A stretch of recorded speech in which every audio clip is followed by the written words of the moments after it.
Now, for his first movie of the new century, AI, artificial intelligence, I absolutely adore this movie. It's Spielberg going 100% fairy tale mode, and I'm all for it. Heck, it's kind of crazy to think Stanley Kubrick ever wanted to direct this movie. No, here's the real crazy thing. All the dark stuff in the middle was actually added by Spielberg. Weird. Those deep-throating tunnels seem like something Kubrick would have put in. Speaking of weird, the first 30 minutes of this movie are fucking nightmare fuel. How the mom ever connects with David in the first place is a freaking miracle. That little shit was creepier than the weeping angels in Doctor Who. No cap, I'd have emptied buckshot into that little fucker if he ever watched me take a shit. The teddy bear, however, was pretty chill. Yeah, Teddy was a vibe. And it really pissed me off that they didn't turn him off at the end of the movie. The poor little fuzzball had nothing to do in that room for the rest of eternity besides watch David drool on his mother. Man, that ending was so melancholy and sweet. The last time I cried like that was when I read The Velveteen Rabbit. Ooh, yeah, that was a tearjerker. Yeah, but where the red fern grows beats it. My entire frickin' class in 5th grade cried when our teacher read us the ending. But as for the movie, I'd put AI into A tier. I want to agree with you, Barack, but I really hate the first 30 minutes of this movie. And while it's expertly made, the movie is just too emotionally manipulative for me. I feel like I'm reliving childhood trauma every time I watch the damn thing. I love the animatronics and the subtle references to Stanley Kubrick, and I respect it being more out there for a Spielberg movie, but the ending with the aliens was just too weird for me. They weren't aliens, Don. They were evolved mecha archaeologists who outlived humankind. You think that sounds better than aliens, Barry, but it really doesn't. Plus, let's be real, they look like aliens. Yeah, turn them green and you'd never be able to tell. I guess I'm the only one here who can put 2 and 2 together. Well, what do you guys give it? Wait, don't tell me. B tier? Yeah, how'd you guess? Are you psychic, Barack? No, Joe. Our writers are just predictable. Now on to a movie I really don't care for. Minority Report, fucking D tier. Whoa, hold on, Barry. I'm not a fan of this movie, but it isn't that bad. I'd personally give it a high C tier. What the hell are either of you talking about? This movie is amazing. It's at least A tier. Joe, this movie is an ugly, overexposed, mediocre piece of crap. I literally used the DVD as a coaster for my Bud Light. Barack, are you okay? I've never heard you say so many stupid things in one breath before. No, Joe, he is partially right. The movie is purposefully ugly and overexposed, and it does have too strong of a bloom filter for my taste. I fucking hate that filter. Yes, but that's how Spielberg wanted it. He told his cinematographer to make the ugliest movie they'd ever made together, and he did just that. Trump Man of Steel has desaturated 9/11 imagery in it, and it's still less ugly than Minority Report. No movie should be this fucking ugly. Don't tread on the orange man's toes, Barack. He loves that movie. And what I hate most about this movie isn't even the imagery. It's the internal logic. It's absolutely terrible. How so? Okay, DC in this movie is a futuristic security state, right? Right. Right. And the cops aren't always able to get to the murders that the precogs tell them about, right? Right. Right. And we know they have security cameras everywhere in order to track murder suspects, right? The movie makes it seem that's the case, yes. Then how the fuck do they not have footage of Anderton being framed? The whole side of that building was made entirely out of glass, and Crow clearly forced Anderton to shoot him. You telling me not a single camera saw that shit? What kind of fucking retarded security state is that? Oh, wow. Yeah, that is a bit of a plot hole. Hell yes it is. Also, in a world where only unplanned, spur-of-the-moment murders happen, why the hell are they putting criminals into long-term comas? They didn't kill anyone, nor did they pre-plan to kill anyone. Hell, even if they did pre-plan a murder, why put them in a coma? What kind of half-wit fucking punishment is that? They aren't suffering at all, nor are they being reformed. Shit, why the hell aren't they being put to work in a goddamn cobalt mine or something? And what's more, if an almost perfect murder detection system like that ever existed, there's no fucking way our government would give that system up just because of a few damn Minority Reports. This movie makes no goddamn sense, and I hate it so fucking much. Whoa, calm down before you bust an artery, Harambe. We get it. You really don't like minorities. But you got to remember that there's more to a movie than a few minor plot holes. Yeah, like that robo-spider sequence. That scene is suspenseful as hell. And that car chase was pretty cool, too. Trump, that wasn't even a car chase. That was Tom Cruise on a green screen playing Frogger. Well, at least the mystery was intriguing. Dude, we all knew it was some kind of government cover-up going on. The only question was, is it Danny or is it Lamar?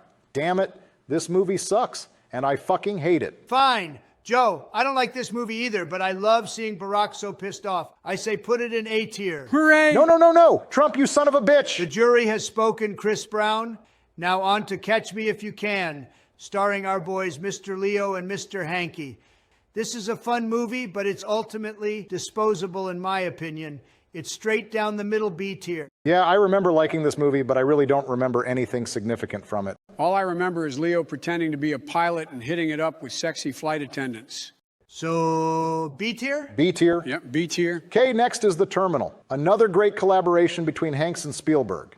It's a heartwarming story, and the cinematography and set design are outstanding. Oh, and one incidental thing I love about this movie is how both Zoe Saldana and Diego Luna's characters are complete sci-fi nerds. Yeah, there's a lot of weird patterns in this universe. Like, speaking of patterns, do you know where I think this movie should go? Oh, I don't know. B tier? Yep. I was going to say the same. It's good, but not great. But hats off to Stanley Tucci. He gave a great antagonistic performance. Now on to a great movie, War of the Worlds. I wouldn't call it great, Barack, but this movie really solidified my opinion that Spielberg is the best gateway horror filmmaker of our time. This movie is PG-13, but it never shies away from being brutal and scary. Facts. The tripods are low-key intimidating, and they become even more terrifying once they start sucking up humans and spraying their blood everywhere. For that alone, I'd say the movie is an easy A tier. I enjoyed this movie, but I can't give it an A tier. How come? I really hate the teenage son.